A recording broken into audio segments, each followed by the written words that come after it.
Söyleyen seni canımdan, gitmeyersin anımdan, hoşumda hayalimda.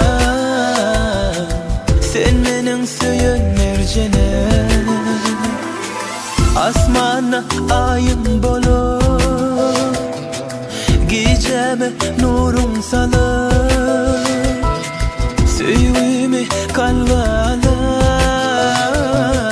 gel mening söyün mercenim.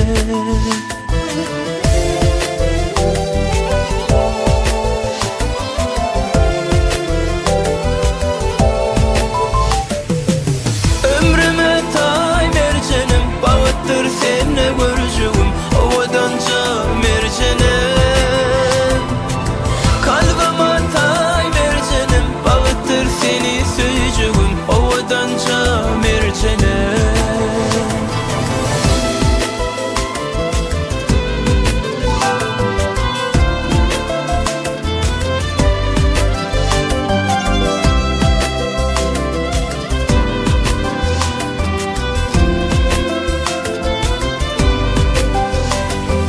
Bilýän durmuşum nälerin bilen, süýgüň bilen, şirin sözleriň bilen, bir wakanda kara gözleriň bilen, gel mening söyün mercenim.